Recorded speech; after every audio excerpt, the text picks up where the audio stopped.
வணக்கத்துடன் pepper and salt அரசியல் என்கின்ற இந்த வலையொலியில் உங்களை சந்திப்பதில் உண்மையிலே மகிழ்ச்சி அடைகின்றேன். தமிழக அரசியல் களத்தில் மிகவும் பரபரப்பு கூட்டிக் கொண்டிருக்கக்கூடிய விடயங்களாக பல விடயங்கள் பேசப்பட்டு கொண்டு இருக்கின்றன. விஜய் கட்சியின் மாநாடு வருகின்ற 23ஆம் தேதி நடைபெறுமா நடைபெறாதா என்கின்ற கேள்வி. காலம் அதற்கான ஒரு சூழலை உருவாக்கவில்லை. மிக நெருக்கடியான ஒரு நேரம்தான் அவர்களுக்கு இருக்கிறது. இதற்குள் எப்படி மாநாட்டை அவர்கள் கட்டி அமைத்து விடுவார்கள், எப்படி அவர்கள் மக்களை திரட்டி விடுவார்கள் என்கின்ற கேள்விகள் பலருடைய மனதிலும் எழும்பிக் கொண்டு இருக்கின்றது. ஆனால் விஜய் கட்சியை சார்ந்தவர்கள் எச்சூழலிலும் நாங்கள் பின்வாங்க போவதில்லை, மாநாடு குறிப்பிட்ட நேரத்தில் குறிப்பிட்ட இடத்தில் குறிப்பிட்ட தோரணையில் நடைபெறும் என்ற கருத்துக்களை அவர்கள் பதிவிட்டு கொண்டு இருக்கின்றார்கள். இந்த சூழலில் திருமா அவர்கள் எடுத்து வைத்திருக்கக்கூடிய ஒரு அதிர்வுகள் இன்னொரு களத்தில் அதிர்வலைகளை ஏற்படுத்தி இருக்கின்றது. கள்ளக்குறிச்சியில் திருமா அவர்கள் மது விலக்கு மாநாடு ஒன்றை நடத்துவதற்கு, மது ஒழிப்பு மாநாடு ஒன்றை நடத்துவதற்கான ஒரு களத்தை அவர் உருவாக்கி கொண்டிருக்கின்றார். இதில் அதிமுகவை சேர்ந்தவர்களும் கலந்து கொள்ளலாம் என்கின்ற ஒரு கருத்தை அவர் பதிவிட்டார். உடனடியாக அதிமுகவின் முக்கிய தலைவர்கள் ஒருவரான ஜெயக்குமார் அவர்களிடம் கேள்வி கேட்கப்படுகிறது. அவர் இதற்கான ஆதரவு நிலையை மையப்படுத்திய கருத்துக்களை அவர் எடுத்து வைக்கிறார். எனவே திருமாவளவன் அவர்கள் அதிமுகவோடு கூட்டணி அமைப்பதற்கான களங்களை எடுத்துக்கொள்வதற்கான ஒரு முயற்சியா என்கின்ற ஒரு கேள்விகளை மையப்படுத்தி பரவலாக பல ஊடகங்கள் செய்திகளை வெளியிட்டு கொண்டு இருக்கின்றன. ஆனால் ஒரு பொதுவான ஒரு பிரச்சனைக்கு அனைத்து கட்சிகளும் இணைந்து பயணித்தால் சிறப்பாக இருக்கும் என்கின்ற அடிப்படையில் தான் அதிமுகவை அழைப்பதற்கான களத்தை தான் எடுத்ததாக தொல் திருமாவளவன் அவர்கள் குறிப்பிடுகிறார் என்கின்ற ஒரு செய்தியும் வருகின்றது. இது எந்த அளவிற்கு உண்மை என்பது தெரியாது. இதே வேளையில் விஜயின் கட்சியில் பல முக்கிய தலைவர்கள் இணைவதற்கான பேச்சுவார்த்தைகள் ஒன்று கூட தொடங்கி இருக்கிறது என்று குறிப்பிடுகிறார்கள். தற்பொழுது செஞ்சி ராமச்சந்திரன் அவர்களை தன்னுடைய கட்சியில் இணைப்பதற்கான முயற்சிகளை கையில் எடுத்துக்கொண்டு விஜய் பயணித்திருக்கிறார் என்கின்ற ஒரு கருத்து எல்லா ஊடகங்களிலுமே வந்திருக்கின்றது. அதற்கு செஞ்சி ராமகிருஷ்ணன் பதிலும் குறிப்பிட்டிருக்கின்றார். விஜய் கட்சியை பொறுத்த மட்டில் ஒரு ஆளுமைகள் தன்னுடைய கட்சியில் இணைய வேண்டும் என்று விருப்பப்படுகின்றார். அதன் அடிப்படையில் கலைஞருடைய தளபதிகளில் ஒருவராக இருந்தவர் செஞ்சி ராமச்சந்திரன், தரைவழி தளபதி என்று கலைஞரால் பாராட்டப்பட்டவர். இவர் மதிமுகவிற்கு சென்றார். அதன் பின்பு இப்பொழுது அதிமுகவில் இருக்கின்றார். அவருக்கு அதிமுகவில் அவர் நினைத்த பதவி கிடைக்கவில்லை என்கின்ற மன வருத்தத்தில் இருக்கிறார் என்கின்ற செய்தி. எனவே விஜய் அவர்கள் தன்னுடைய கட்சியில் இணைங்கள் என்று அழைத்த பொழுது அதற்கு அவர் தயாராகிவிட்டார் என்றும், மாநாடு நடைபெறுகின்ற மேடையில் அவர் விஜய் கட்சியில் இணைவார் என்று குறிப்பிடுகின்றார்கள். விஜயகாந்திற்கு எப்படி ஒரு பண்டூட்டி ராமச்சந்திரன் அமைந்தாரோ அதுபோல விஜய்க்கு செஞ்சி ராமச்சந்திரன் அமைவாரா என்கின்ற கேள்விகள் எழுப்பப்படுகிறது. இதற்கு செஞ்சி ராமச்சந்திரன் அவர்கள் பதிலை குறிப்பிடுகின்றார். விஜய் கட்சியிலிருந்து யாரும் இதுவரை என்னிடம் தொடர்பு கொள்ளவில்லை. அப்படி தொடர்பு கொண்டால் அதை குறித்து நான் என்னவென்பதை கலந்து ஆலோசித்துவிட்டு முடிவை சொல்லுவேன். இதுவரை அவர்கள் யாரும் என்னிடம் தொடர்பு கொள்ளவில்லை. இது யாரோ எழுப்பிவிட்டிருக்கக்கூடிய ஒரு கதையாக இருக்கும் என்று அவர் குறிப்பிட்டிருக்கின்றார்.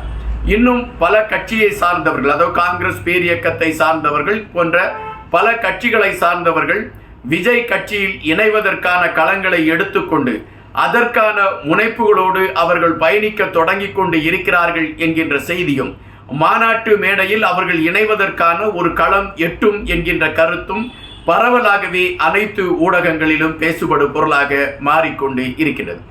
அதுபோல நாம் தமிழர் இயக்கத்தில் பிரதான ஒரு தளபதியாக பார்க்கப்பட்ட காளியம்மா அவர்கள், இவர்கள் விஜய் கட்சியில் இணைய இருக்கிறார் என்கின்ற செய்தி வந்தது. அதன் பின்பு அது இல்லை என்கின்ற கருத்துகள் பதிவானது. தற்பொழுது காளியம்மா அவர்கள் தன்னுடைய மனதில் இருக்கக்கூடிய குறைகளை பதிவிட்டு சில வலையொலிகளில் அவர்கள் கருத்துக்களை பதிவிட்டிருக்கின்றார். அந்த கருத்துகளில் சீமான் அவர்கள் என்னை பிசிறு என்கின்ற அந்த வார்த்தையை உபயோகித்திருக்க கூடாது என்கின்ற வருத்தத்தை அவர் குறிப்பிடுகின்றார். அப்படி என்றால் காளியம்மா அவர்கள் நாம் தமிழர் இயக்கத்தில் இருந்து ஒரு வேறு கோணத்தை நோக்கி பயணிப்பதற்கு தயாராகி விட்டாரா என்கின்ற கேள்விகள் பல மட்டங்களில் எழும்புகின்றது. இன்று பிரதான பல ஊடகங்கள் அவரை மையப்படுத்திய கருத்துக்களை பதிவிடுவதற்கு முனைப்பு காட்டிக்கொண்டு இருக்கிறது என்பதின் பின்னணியிலே பல ரகசியங்கள் ஒளிந்திருக்கிறது என்று நாம் இங்கு புரிய வேண்டியதாக இருக்கின்றது. இது ஒருபுறம் இருக்க, விஜயின் கட்சியின் மாநாட்டில் என்னென்ன விடயங்கள் நடத்தப்பட வேண்டும் என்பதற்கான தேர்வுகள் நடைபெற்று விட்டதா அல்லது அந்த நிகழ்ச்சி நிரல் வடிவமைக்கப்பட்டு விட்டதா என்கின்ற பொழுது தன்னுடைய கட்சியும் கொடியும் அங்கீகாரம் பெற வேண்டும் என்கின்ற நிலைப்பாட்டை விஜய் அவர்கள் எடுத்துக்கொண்டு அதற்காக காத்திருந்த அந்த சூழலிலும் மாநாட்டிற்கு தேவையான அனைத்து விடயங்களையுமே அவர்கள் வடிவமைத்து விட்டார்கள் என்கின்ற செய்திதான் சொல்கிறார்கள். மாநாட்டில் என்னென்ன நிகழ்ச்சி நடைபெற வேண்டும், எந்த நிகழ்ச்சி முதலில் நடைபெற வேண்டும், யார் யார் மேடையில் அமர வேண்டும் போன்ற பல விடயங்களை அவர்கள் மிக தெளிவாகவே அவர்கள் விஞ்ஞான ரீதியான கட்டமைப்புகளோடு அவைகளை போட்டு வைத்திருக்கிறார்கள் என்ற கருத்துகள் சொல்கிறார்கள். சுமார் 2 லட்சம் பேர் கூடுவார்கள் என்று எதிர்பார்க்கப்பட்டிருக்கக்கூடிய நிலையில் தற்பொழுது அதிகப்படியானவர்கள் வருவதற்கான ஒரு சூழல் அமையலாம் என்கின்ற கருத்துகளும் பரவலாகவே பேசப்படுகின்றது. இங்கு சில விடயங்களை குறித்து பார்க்கின்ற பொழுது சீமான் அவர்களை மையப்படுத்தி அரசியல் களத்தில் பேசுகின்ற பொழுது அவர் கூட்டணி என்கின்ற களத்துக்குள் போகின்ற பொழுது இதுவரை தனித்து நான் போட்டியிடுவேன் என்று அறிவித்துக் கொண்டு இருந்தவர். எனவே அவர் கூட்டணி என்கின்ற களத்திற்குள் போகின்ற பொழுது விமர்சனங்கள் எழுவதற்கான வாய்ப்பு இருக்கிறது. அதனால் விஜயை பொறுத்த மட்டில் இப்பொழுதுதான் கட்சி தொடங்கியிருக்கின்றார், பிற கட்சியில் இருக்கக்கூடிய தலைவர்களை இணைக்க ஆரம்பிக்கிறார். எனவே அவர் கூட்டணியில் செல்வதற்கான ஒரு களம்தான் உருவாகும்.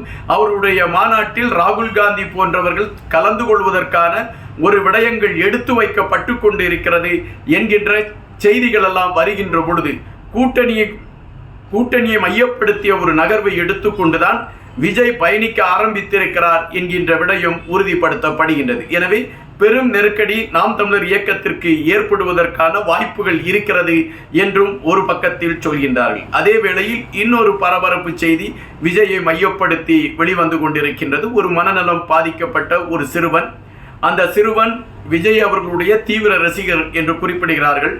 விஜய் அவர்களுடைய படத்தை பார்த்துவிட்டு அந்த படத்தில் அவர் செய்வது போல செய்யக்கூடிய ஒரு நிலைப்பாடை எடுத்துக்கொண்டு இருக்கக்கூடிய அந்த சிறுவன், அவனால் நடப்பதற்கு முடியாத ஒரு சூழல்.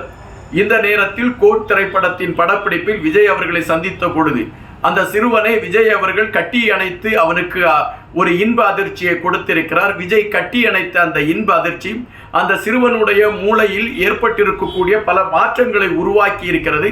இப்பொழுது அவன் எழுப்பி நடப்பதற்கான களம், அவன் நடனமாடுவதற்கான ஒரு களம், இவைகள் உருவாகி இருக்கிறது.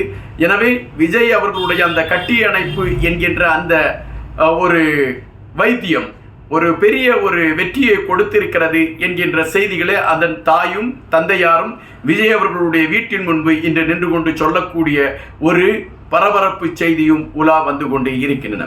தொடர்ச்சியாக விஜயை மையப்படுத்திய பல செய்திகள் வந்து கொண்டு இருக்கக்கூடிய அதே வேளையில் விஜயின் மன்றத்து தோழர்கள், அது கட்சியின் தொண்டர்கள் விஜயின் கொடியை கிராமமாக கொண்டு செல்வதற்கு ஆரம்பித்து விட்டார்கள் என்கின்ற விடயத்தையும் நாம் இங்கு பதிவு செய்ய வேண்டியதாக இருக்கின்றது. தற்பொழுது பல இடங்களில் விஜயின் கட்சி கொடி பறப்பதற்கான ஒரு சூழலை கையில் எடுத்துக்கொண்டு பயணிக்கிறது என்பது இங்கு மறுப்பதற்கு இல்லாத ஒரு செய்தியாக இருக்கிறது.